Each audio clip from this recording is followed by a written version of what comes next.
मैं खुद कह रहा, मैं भी भक्त था भारतीय जनता पार्टी का, मैं भी भारतीय जनता पार्टी की तारीफ करता था और मुझे लगता था कि जब देश में भारतीय जनता पार्टी की सरकार बनेगी इस देश में सत्ता परिवर्तन नहीं, इस देश में व्यवस्था का परिवर्तन होगा। लेकिन हुआ क्या?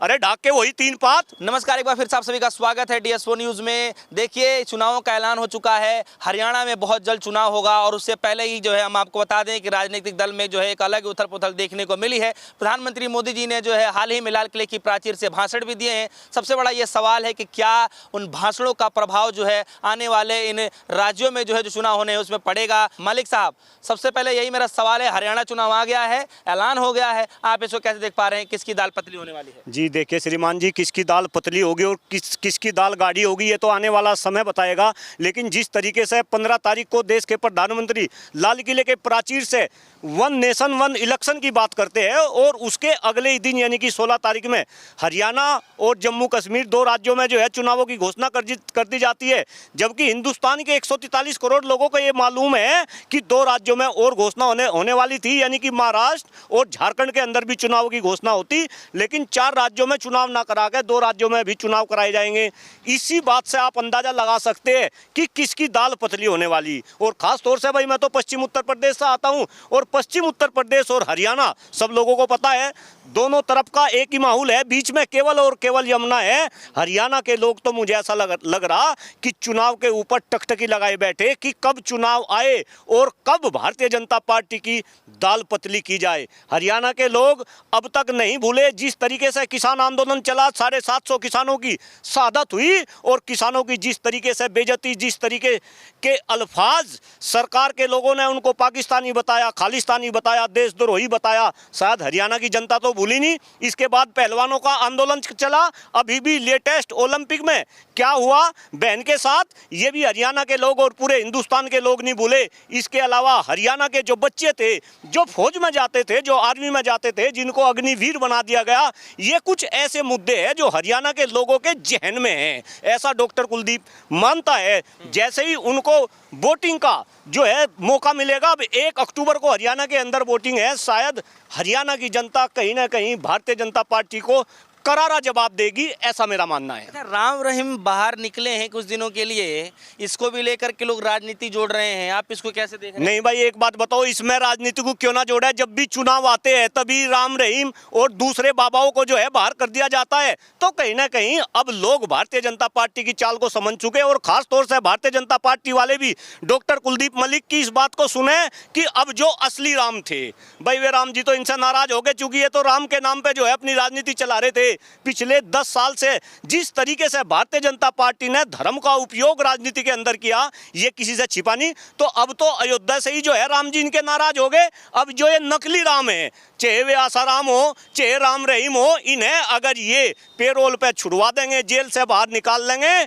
आप इन नकली रामों से चुनाव नहीं जीत सकते। जिन मुद्दों को लेकर हिंदुस्तान की जनता ने आपको जिताया था और 10 साल से आपको सत्ता दे रखी, वे मुद्दे तो आपने सारे गायब कर दिए और ये जाति धर्म संप्रदाय के मुद्दे हो गए। प्रोफेसर साहब, लाल किले की प्राचीर से प्रधानमंत्री मोदी जी 98 मिनट का भाषण देते हैं और सब चीज़ों का जिक्र करते हैं, चाहे महिला सम्मान की बात हो, चाहे युवाओं की बात हो, चाहे किसानों की बात हो, चाहे नौजवानों की बात हो। आप बताइए ना, हर चीज़ों का वो जिक्र करते हैं और भ्रष्टाचारियों का जिक्र करते हैं, परिवारवाद का जिक्र करते हैं। 98 मिनट का भाषण, प्रोफेसर साहब, क्या लगता नहीं कि इससे प्रभाव पड़ेगा? नहीं, इससे क्या प्रभाव पड़ेगा? देखिए श्रीमान जी, मैं आपको एक बात बता दूं, आज के टाइम में प्रधानमंत्री जी चाहे लाल किले के प्राचीर से बोले या संसद से बोले या किसी दूसरे मंच से बोले, अब हिंदुस्तान के 143 करोड़ लोग आदरणीय प्रधानमंत्री जी क्या बोल रहे हैं इस पर कोई ध्यान नहीं देता। एक समय वो था जब 2014 में प्रधानमंत्री जो है नरेंद्र मोदी की सरकार बनी और जब वो लाल किले से बोलते थे तो दुनिया देखती थी। मैं अपने परिवार का एग्जाम्पल दे रहा, सारे के सारे परिवार के सदस्य एक जगह इकट्ठा हो गए कि भाई मोदी जी का भाषण शुरू होने वाला, सब इकट्ठा हो जाते थे, टिकटिकी लगाते थे, मोदी जी क्या क्या बोलते हैं, क्या क्या शब्द बोलते हैं, क्या क्या स्टेटमेंट बोलते हैं, उन पे सबका ध्यान होता था। आपको याद दिलाऊं, इसी लाल किले के प्राचीर से आदरणीय प्रधानमंत्री नरेंद्र मोदी जी ने जनसंख्या की बात की थी। मोदी जी ने यह बोला था कि इस देश में जो कम बच्चे पैदा करते हैं वो कहीं ना कहीं देशभक्त है, लेकिन सारे मुद्दे गायब कर दिए। और खास तौर से जो आप बात बता रहे, अभी भी 15 अगस्त के भाषण में मोदी जी ने बार बार युवाओं का जिक्र करा, बार बार किसानों का जिक्र किया, लेकिन जिस तरीके से आदरणीय प्रधानमंत्री नरेंद्र मोदी जी ने देश के युवाओं को ठगा, देश के किसानों को ठगा, ये तो भाई सर्वविदित बात है। और अब तो ना तो किसान मोदी जी का नाम लेना पसंद करते और ना जो है देश के युवा मोदी जी का नाम लेना पसंद करते। और कहीं ना कहीं जिस तरीके की निगेटिविटी, और मैं तो खुद कह रहा, आप तो खुद मीडिया कर्मी हैं, आप देखो आदरणीय प्रधानमंत्री नरेंद्र मोदी जी के आप बॉडी लैंग्वेज देखो, उनके भाषण का आप विश्लेषण करो। मोदी जी तो पहले वाले दिखते नहीं, वे मोदी जी पहले वाले क्यों नहीं दिखते?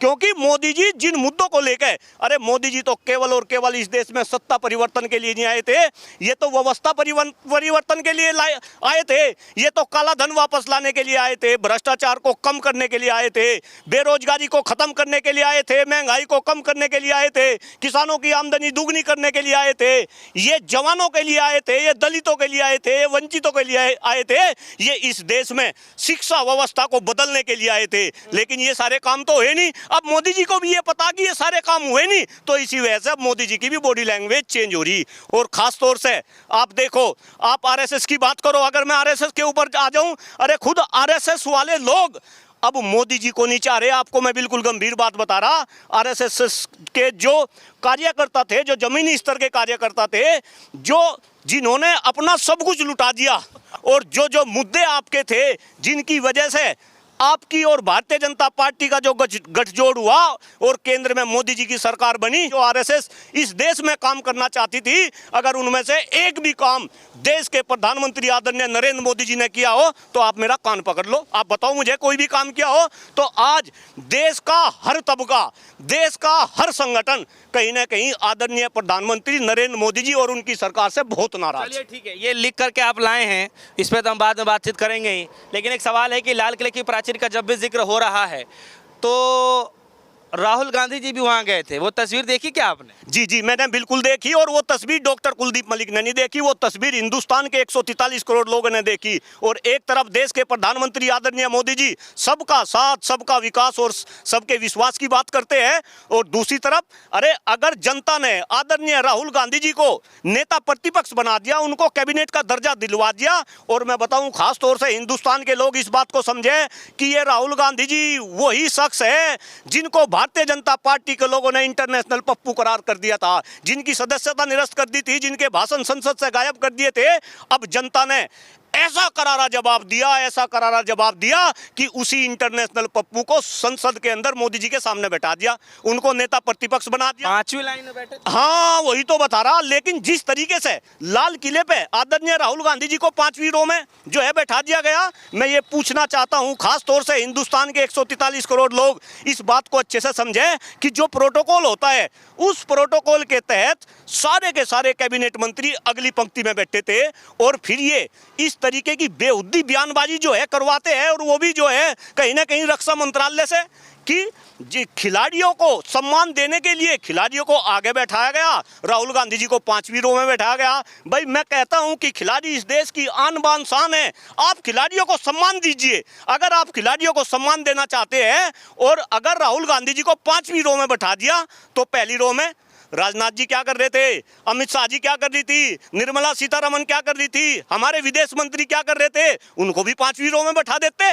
तब जनता ये जानती कि हाँ वाकई में ही कहीं ना कहीं भारतीय जनता पार्टी की सरकार सबका साथ, सबका विकास और सबका विश्वास जीतने के लिए प्रयासरत है। लेकिन दिक्कत क्या है, वो तो सारी की सारी नौटंकी है। खास तौर दिक्कत हो गई पीछे बैठने से। क्यों दिक्कत नहीं हुई? आपको नहीं लग रहा? आपको नहीं लग रहा दिक्कत नहीं हुई? अब रक्षा मंत्रालय उस पर सफाई दे रहे हैं कि जिसको सीट आवंटित है तो वो बैठ जाए वहां पे, क्या दिक्कत होगी उसको? क्यों आप मुझे बताओ, जो सारे के सारे कैबिनेट मंत्री थे, ये पीछे क्यों नहीं बैठे? मैं आपको बताऊं जरा श्रीमान जी, हिंदुस्तान के 143 करोड़ लोग इस बात को ध्यान से समझे, जो प्रोटोकॉल होता है उस प्रोटोकॉल में सबसे टॉप मोस्ट, अगर सम्मान की दृष्टि से देख के सबसे टॉप मोस्ट आपके देश के राष्ट्रपति, दूसरे नंबर पे देश के उपराष्ट्रपति, तीसरे नंबर पे देश के प्रधानमंत्री, चौथे नंबर पे देश के राज्यपाल, 5वें नंबर पे पूर्व राज्यपाल और उप प्रधानमंत्री, 6वें नंबर पे चीफ जस्टिस ऑफ इंडिया, और लोकसभा के जो स्पीकर है 6ठे नंबर पे वो, जबकि 7वें नंबर पे कैबिनेट मंत्री जितने होंगे और उनके साथ में नेता प्रतिपक्ष, चूंकि उनका भी दर्जा जो है कैबिनेट मंत्री का है। तो अगर 7वें नंबर के आदमी, ध्यान से जरा इस सूची को देखें, अगर 7वें नंबर के आदमी, आप सबको तो बैठा देंगे पहली रो में, और जो उस रो में बैठना चाहिए उसे बैठा देंगे 5वीं रो में। क्यों भाई, ये हिंदुस्तान की जनता पागल है क्या? ये जनता समझती नहीं क्या? ये पढ़ी लिखी नहीं है क्या? और कब तक आप जनता का बेवकूफ बनाए जाएंगे? अब हिंदुस्तान की जनता बेवकूफ बनने वाली नहीं है। मैं खुद कह रहा, मैं भी भक्त था भारतीय जनता पार्टी का, मैं भी भारतीय जनता पार्टी की तारीफ करता था, और मुझे लगता था कि जब देश में भारतीय जनता पार्टी की सरकार बनेगी, इस देश में सत्ता परिवर्तन नहीं, इस देश में व्यवस्था का परिवर्तन होगा। लेकिन हुआ क्या?